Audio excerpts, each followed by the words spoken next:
বিচাৰিছোঁ যে দুদিনৰ ভিতৰত দুধ কা দুধ পানী কা পানী যেনে আৰু আশা কৰিছোঁ চিধা চিধিকে এনকাউণ্টাৰে হ'ব লাগে আৰু বেলেগ একো বিচৰা নাই। নমস্কাৰ, মই বিকাশ অসম বীৰ লাচিত অসম কেন্দ্ৰীয় সমিতিৰ যুটীয়া সচিব।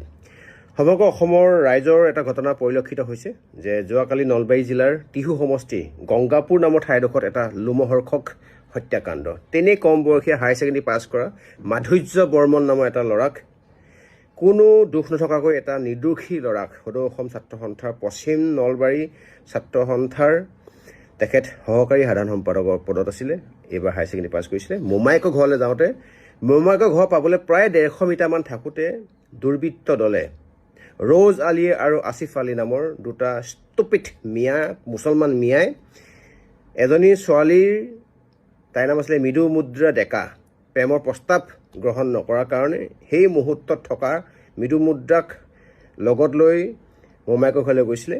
সেই মুহূৰ্ততে মৃদু মুদ্ৰাক আক্ৰমণ কৰিছে। মৃদু মুদ্ৰা আৰু মাধুৰ্য বৰ্মন দুইজনক ব্যক্তিকে উপৰ্যুপৰি আক্ৰমণ কৰিছে, চোকা অস্ত্ৰৰে আঘাত কৰিছে। আৰু যিটো ভিডিঅ' ইতিমধ্যে মোক মোমায়েকে দি পঠিয়াইছে ইয়াৰ পৰা নলবাৰীৰ পৰা।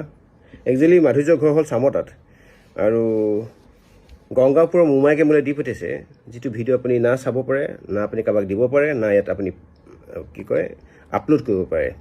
গৰু ছাগলীক হালাল দিয়া নিচিনাকৈ হালাল দিছে, পাছফালে কাটিছে, ডিঙিত দুটা জেগাত স্পট, মাথা পাছফালে চোকা কিবা অস্ত্ৰই কাটিছে, য'ত অভাৰ ব্লিডিং হৈছে। আৰু ছোৱালীজনীকো পিঠিত কাটিছে, ছোৱালীজনীক মাথাত কাটিছে। আৰু ভিডিঅ' আপুনি চাব নোৱাৰা ভিডিঅ', যাৰ সেইখন কলিজা নাই সি কেতিয়াও কোনো কাৰণত ভিডিঅ' চাব নোৱাৰে।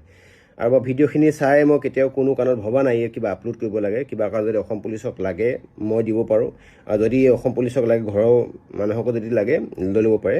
কিন্তু মোকালমো থানাত ইতিমধ্যে কেছ ৰুজু হৈছে। অসমৰ মাননীয় মুখ্যমন্ত্ৰী মহোদয়, আপোনাক আৰু নলবাৰী থানাৰ এছপিক মহোদয়ক এটা আহ্বান জনাম যাতে এই যি দুটা কালপ্ৰিটে মাধুৰ্য বৰ্মন আৰু মৃদু মুদ্ৰা ডেকাক এনেকৈ হানি খুচি অত্যাচাৰ চলালে, মাধুৰ্য বৰ্মনৰ প্ৰাণ হানি কৰিলে, মাধুৰ্য বৰ্মনৰ প্ৰাণ ল'লে, এই দুটা কালপ্ৰিটে যাতে কেতিয়া কোনো কাৰণত আইনী আওতাত আহি আইনৰ ৰোষত পৰি যাতে জেলত থাকিবলগীয়া নহয়।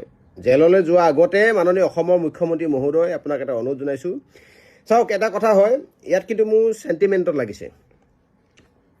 কোনোবাই হিন্দু বুলি কথা ক'ব, কোনোবাই মুছলমান বুলি কথা ক'ব, কিন্তু মোৰ চেণ্টিমেণ্টত এটা কাৰণে লাগিছে যে মই মোৰ নিজৰ ভণ্টিক, মই যদিও হিন্দু সনাতনী এটা ল'ৰা হয়, মই মোৰ ভণ্টিক কিন্তু হিন্দু হ'লেও বিহাৰীলৈ বিয়া নিদিওঁ। মই মোৰ ভণ্টিক হিন্দু হ'লেও মই বাহিৰা মানুহলৈ বিয়া নিদিওঁ।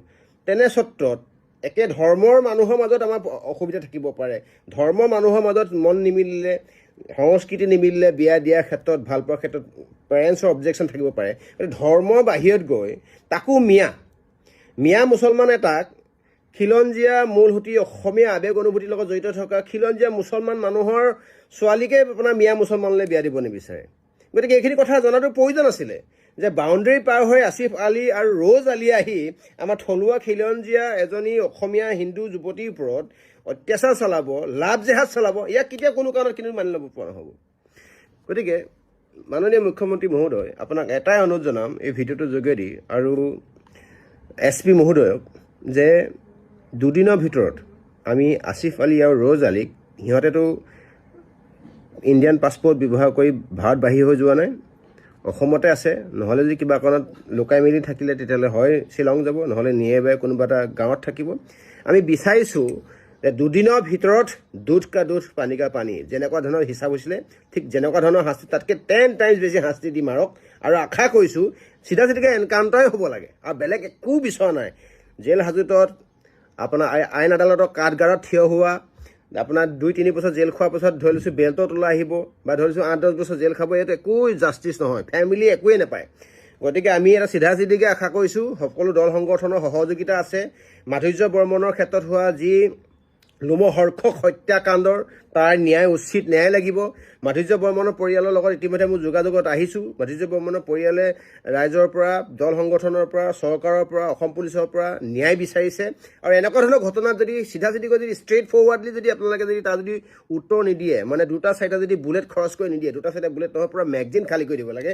আমি বিচাৰিছোঁ অসম চৰকাৰৰ পৰা, গৃহ বিভাগৰ পৰা যাতে দুদিনৰ ভিতৰত এই ৰ'জ আলী আৰু আসিফ আলী যি দুটা ল'ৰাই এই কণমানিজনীক ৰাস্তাত ধৰি আপোনাৰ চোকা অস্ত্ৰৰে ছুৰিকাঘাত কৰিলে।